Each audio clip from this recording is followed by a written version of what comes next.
And we are running after quinoa and olive oil when we have ghee and rajma and dudi, you know. We don't value those things. So my idea of writing the book was just that, trying to, and unfortunately also for us, we belong to this generation where we ever have a question to ask, or we have a problem, or we want a free solution, we go on the internet and we go into Google. So there's some 2 crore sites that open up if you go into weight loss, how to lose weight. So out of those 2 crore sites, it's actually scary how many sites you shouldn't even go to. Because if you do those things, you'll be damned. So I really wanted to do this for those people who firstly can't afford a nutritionist, who firstly don't have, for a layman who doesn't know how to take that first step towards making that lifestyle modification, towards, and you know, the onus also lies a lot on the woman.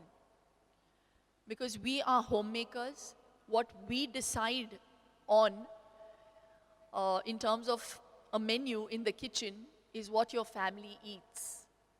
And you can actually safeguard their lives and make them feel better in the long run with the decisions you make. So I just wanted to make it easy. So cutting the long story short, that was the idea behind the book. And yeah, you know, my husband is British, and he always says there's no country in the world that has the word great before, you know, their country, which is true. Great Britain. So I was like, so I have to call it the Great Indian Diet. That's how the birth of this book happened. So it sounds a lot like your book is about really making life win. And what would be the 3 top superfoods in the Indian cuisine or Indian foods? Well, I swear by ghee, homemade ghee, and I've actually given people the recipe. It's so easy to make. My mother has made it all her life for us. I continue to make it for my son. So ghee, top on the list, great for joints. Yeah. Okay, great for digestion. You know, it has something called butyric acid, so it actually lines your stomach and it aids metabolism. Coconut oil, I'm Mangalorean, I swear by it. Coconut oil has also been a revelation in the West for Alzheimer's. So I only cook my food in coconut oil. And it would be a toss between flax seeds. Most people are allergic to it. I don't know why there are so many allergies now. So curcumin, which is a derivative of turmeric.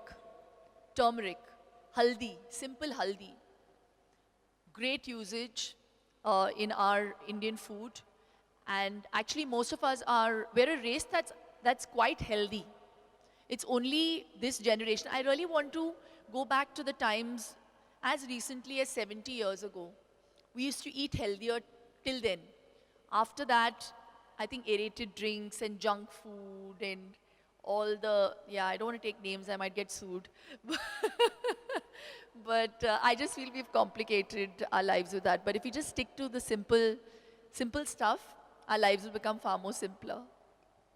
So Dr. Mudit Khanna, does a healthy diet, or are there any healthy food, backache, knee pain, any kind of aches and pains with your hectic schedule, work life? No, of course. I mean, I'm not superhuman. I am human. And I actually started doing yoga 15 years ago because I suffered with cervical spondylosis. I had a terrible C4, C5 injury while trying to lose weight in the gym. And I was trying to do crunches and I was watching the television. And obviously, it also taught me that while you're doing crunches, you're supposed to be looking up and not in front. So I was quite bad, and I started yoga because I had to heal myself, because it's the only holistic way of actually giving your body some kind of exercise and stretching and, you know, also calming you down. And in a strange, odd sort of way, it's also kind of therapeutic and physiotherapic. So yeah, I started it because of that. So yeah, I've had knee ailments. I've had because see, we've done so much in terms of, traveling, dancing. There's been so much wear and tear. I used to be a state level volleyball player. Um, I've just, worked it out too much. But with God's grace, I think I've been able to get over those ailments and problems. And they do surface up sometimes, also happens with a lot of stress. They can be triggered with that. And I think inclusion of ghee in my diet, which I religiously do. My lunch is incomplete without dal, chawal, ghee, sabzi. And I've also converted to vegetarianism, which is very hard. I'm a Mangalorean, so I need my machi, I need it.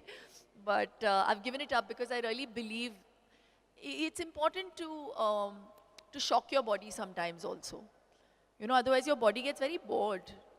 So yeah, so I want to see how my body feels, and I actually feel much lighter. So yeah, maybe it's a good thing. So Dr. Nene, I think everyone suffers from a backache at some question to make a choice. So everyone's obsessed about weight loss. Let's not beat around the bush. And the question is always, is diet more important or is exercise more important? So if you had to choose one of the two, to diet or to exercise, if someone can't do both, which one would it be? That's a really interesting question. So I'm only going to tell you as it is. And this is the truth. It's 70% diet and 30% exercise. And that is the truth. Most people think that, they'll go to the gym, they'll slog it out, sweat it out, and they think that, and then they'll come and they'll eat junk. And they're like, but I worked out in the gym for 2 hours. And I'm like, but you're not eating right. They're not sleeping right. They've got erratic schedules. They're drinking. There's some people who kind of live to eat. And there are some people who just eat to live. So I belong to the latter. And I'm very middle class when it comes to eating. So I really believe that that's how you should be. So you break your fast with a interesting breakfast, have the heaviest meal in the daytime, and you eat anything that you want to before 7:30. You'll be very healthy. And don't eat, there's some people who eat very healthy, they'll have a salad and then suddenly at 11 o'clock they'll feel hungry and they'll eat cornflakes with sugar. So I'm like, what kind of a diet is this? So I really think it's all about a lifestyle modification.